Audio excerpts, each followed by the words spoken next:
আমরা আমাদের জীবনের শেষ রক্তবিন্দু দিয়ে জাতীয় পার্টিকে রক্ষা করব। তৃণমূলের ভিত্তিতে জাতীয় পার্টিকে আমরা গড়ে তুলব। তৃণমূলের মতামতের ভিত্তিতে জাতীয় পার্টি চলবে। জাতীয় পার্টি জেগে উঠেছে, ইনশাল্লাহ সামনের দিনে আমরা ক্ষমতায় যাব ইনশাল্লাহ। এটি এখনও সিদ্ধান্ত নেওয়ার সময় হয়নি। এগুলো যখন সময় আসবে প্রেসিডিয়ামের সাথে আলাপ হবে, মাননীয় চেয়ারম্যান স্যার উনি সিদ্ধান্ত দিবেন এবং অবশ্যই লেভেল প্লেইং ফিল্ড থাকবে কি না এটার উপর আমাদের সিদ্ধান্ত নির্ভর করবে। আমরা মনে করি সংস্কার প্রক্রিয়াটা অত্যন্ত ত্রুটিযুক্ত, কারণ সেখানে জাতীয় পার্টিকে ডাকা হচ্ছে না। এটা অপূর্ণাঙ্গ একটি সংস্কার প্রক্রিয়া।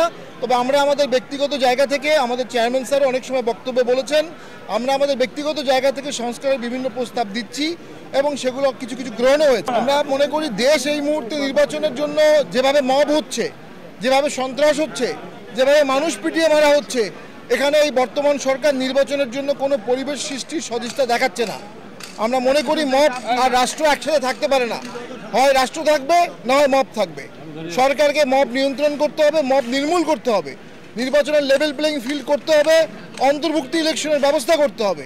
তখন আমরা জাতীয় পার্টি অবশ্যই আমাদের ফোরামে আলোচনা করে তখন আমরা নির্বাচনের ব্যাপারে সিদ্ধান্ত নিব। এই মুহূর্তে আমরা মনে করি সরকার নির্বাচনের দিকে প্রস্তুতি নিচ্ছে না।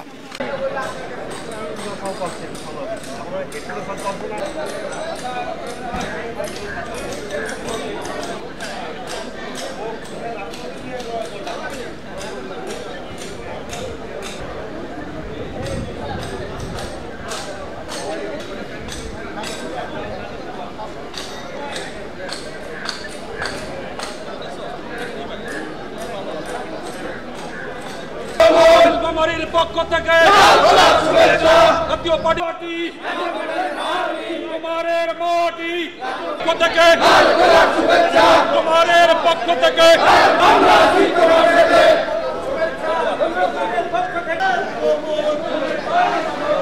এই পাশটা না, এই পাশটা না।